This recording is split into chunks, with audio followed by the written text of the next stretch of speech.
ハイパースピードメディア。 What's up, guys? Welcome back to the channel. This is episode 3 of the B2200 Mazda truck build series. From the last episode, we finished all the maintenance on this engine. We cleaned up the engine, then did all the maintenance. Now is the fun part, is installing all the aftermarket performance parts onto the engine. So let's do it. Okay, moving to the fuel side of things. This is the factory fuel injector. I think it's about 265 cc. So this is off a NB Miata from the 99 to 2000. As you can see, there's only one return line because, one feed and return line, because it's going through here and coming back out the same way. This is actually not a fuel pressure regulator. This is actually a fuel dampener. So what we're going to do is use the earlier model engine fuel pressure regulator out of here. So here's another earlier model too. So I'm going to remove that. It fits right into here. And the good thing about that now is the return line on this one. As you can see, there's an extra hose coming out.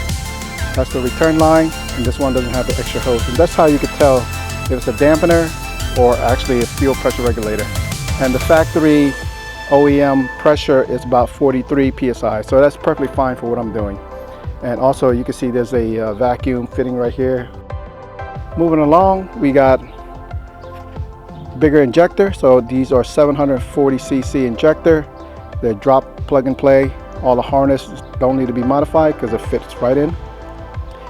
Walbro 255 liter fuel pump with a fuel gauge. Okay, so the first thing I'm going to do is take the fuel lines out. I'm not going to use that. And I got this fuel line disconnect tool. Just pop it in here, push it in, and pull this out. Now I'm going to take all the fuel injector out, just kind of pull it out like that.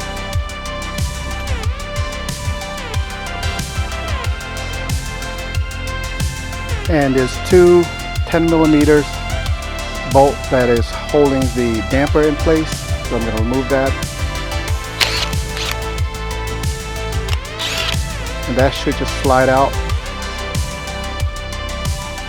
It's only held on by an O-ring. Now I'm going to remove the fuel pressure regulator off of this rail. The bolt's already off. And that's the fuel pressure regulator. That's a good time to inspect it and make sure the O-ring is good. If not, you need to put a new O-ring. Now, before you insert the fuel pressure regulator, just make sure that it's clean. So now it's a good time to clean everything off. So I'm going to wipe it down real good. Okay, now we're going to install this fuel pressure regulator. Just insert it like so.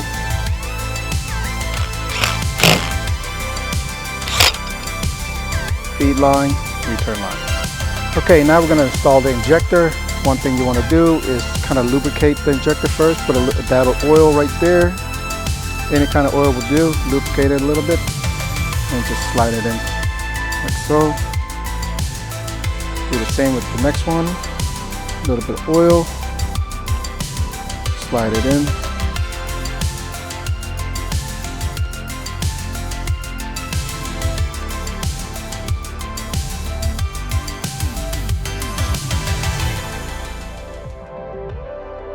Now we're ready to install this on the engine. Okay, now it's time to install the fuel rail. Before we install the fuel rail, you want to put these bushing right here.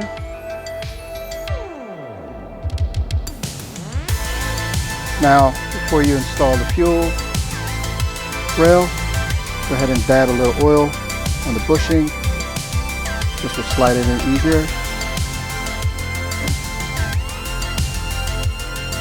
You want to line these hole up to that.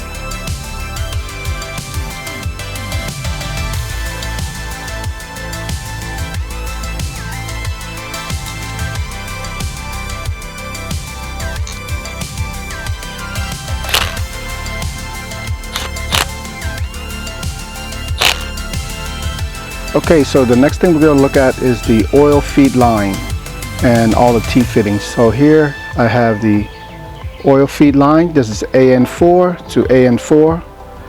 That feeds from the factory oil pressure sender into a T fitting right here, and that goes into the turbo. But before you put in the turbo, depending on the turbo you have, you might need a restrictor. So you will need an adapter that goes into the AN4 line and then go straight into the turbo. But for now, we're going to just focus on the T fitting and then connect the lines to the T fitting. Plus the knock sensor is going to be right next to there. And then we're going to use a thread sealer to connect all the fitting together. Okay, so the first thing I'm going to do is seal up all the thread right here. All the thread is going to be sealed up, and then we're going to install it into the engine.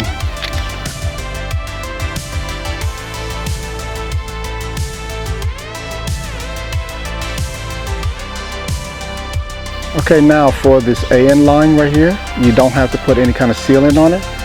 It's a 30 to 7 degree mating surface, so all you have to do is tighten it down. It should seal up.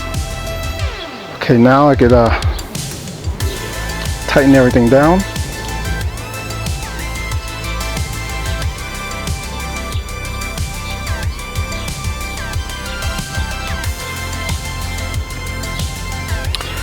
And I'm going to install this last because I want to make sure I want to put in the right hole so it angles the most efficient way to get to the turbo.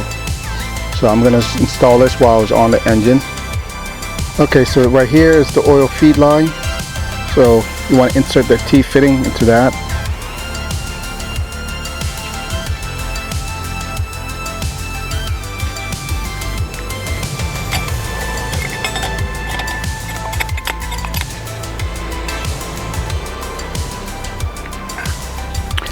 Now's a good time to insert the oil fitting.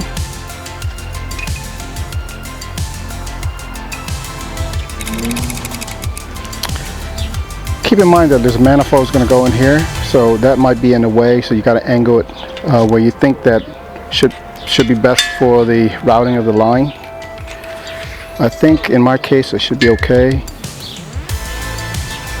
Should have enough play room to insert the manifold without interfering with everything else. Now you can insert the knock sensor.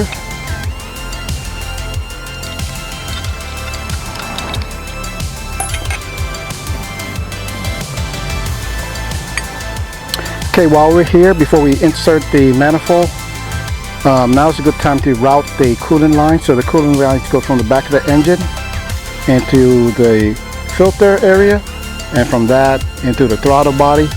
But I already cut off the lines from the throttle body, so this is going to go straight into the front of the engine.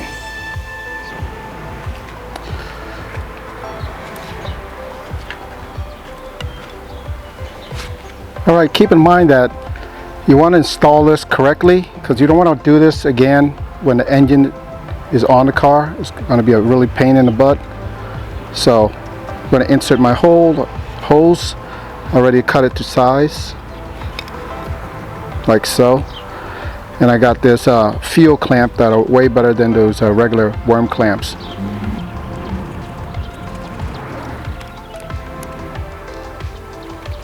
Okay, for the next step, I already cut my hose to size, but I'm going to route my hose from the oil filter into the front of the neck of the water neck right here.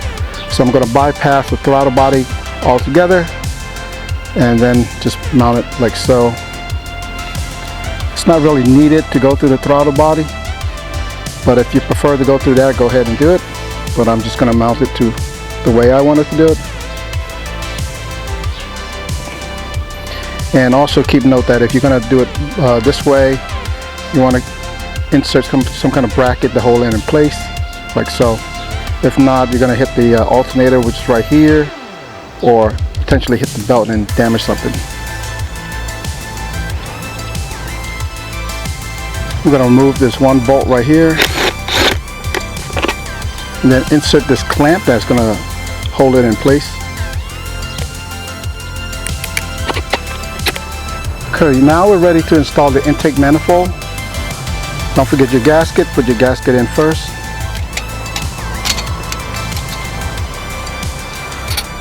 And now install your intake manifold.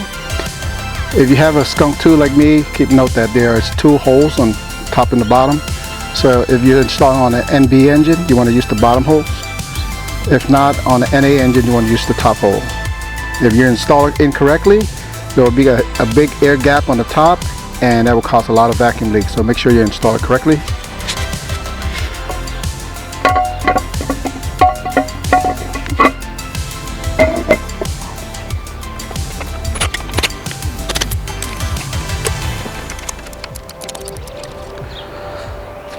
Okay, while we got the engine out, now it's a good time to secure one of these clamps right here. I'm going to secure the oil feed line into this clamp so it doesn't vibrate and shake and crack on a later date. I'm going to mount it to the bottom of the manifold bolt. Okay, now it's a good time to do the same with the back of the engine. I'm going to mount it right here.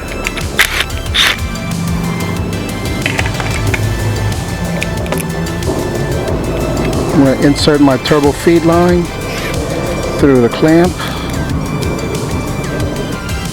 and mount it back in place. Now it's a good chance to install the throttle body. Make sure your gasket lines up, and the way this gasket is, make sure it's the right orientation. The only way to really tell is to check your throttle body. That little hole right here on this side, mount to the hole on this side. So you can mount it right on the throttle body itself,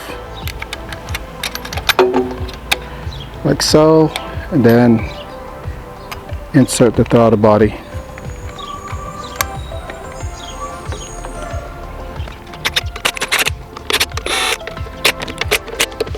Okay, now we're ready to install the turbo manifold. First thing you do is put the gasket in. Now install the turbo manifold. I'm reusing my gasket, that's all I have right now, so. Oop, upside down.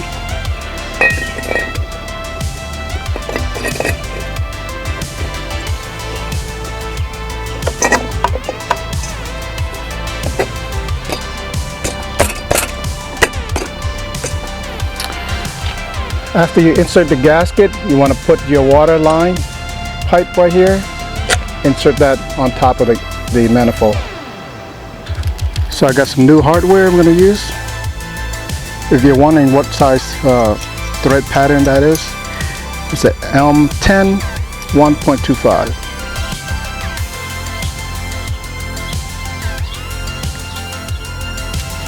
And sometimes to install this manifold, you have to kind of like pull it out a little bit, so you can insert the hardware.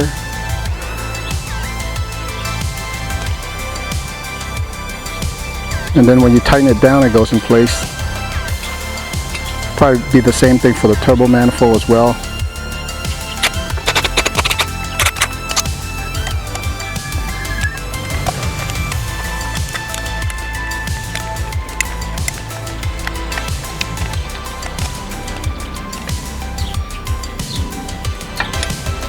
Okay, finally it's time to install the turbocharger. As you can see, the stud right here is 2 different colors. This side is copper and this side is just steel. So on this side of the bracket, I'm going to install stage 8 hardware, and this side I'm just going to install a locking nut that's made specifically for these copper stud. So mount your turbo. Again, you might have to kind of insert the nut while you're screwing it in to lock it in place. Okay, here's the stage 8 hardware. So it's quite simple to install it. You would install it just like a regular nut, but it has a locking mechanism where this will mount, this will be inserted first. This will lock the nut in place so it doesn't spin while it's under different temperature change. And here's a shim that goes on top of that that locks it in place. That's how the stage 8 locking hardware works.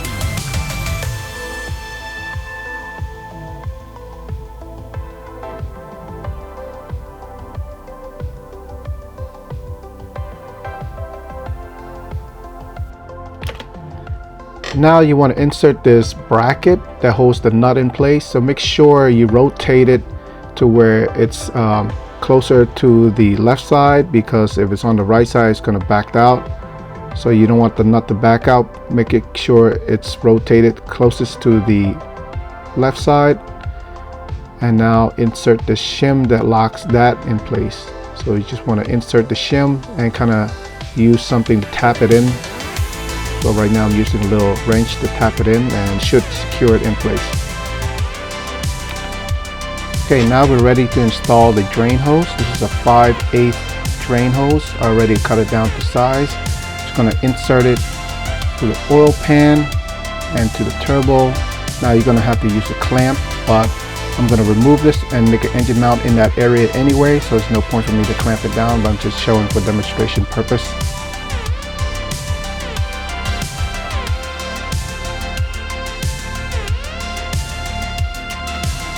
Okay, and here's a pro tip.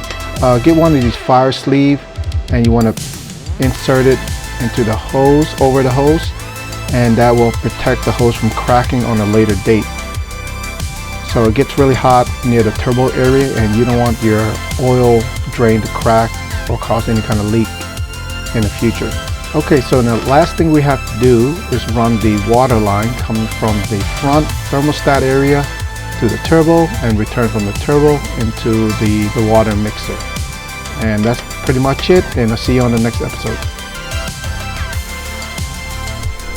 Okay, so the engine is complete now. As you see, I put the fire sleeve on all the hose, including the oil feeder hose. So I'm gonna, because this gets really hot in this area and you want to protect that as much as possible. So stay tuned for the next episode, because we're going to get the bell housing from the Mazda Miata and mount it into the B2200 transmission. ハイパースピードメディア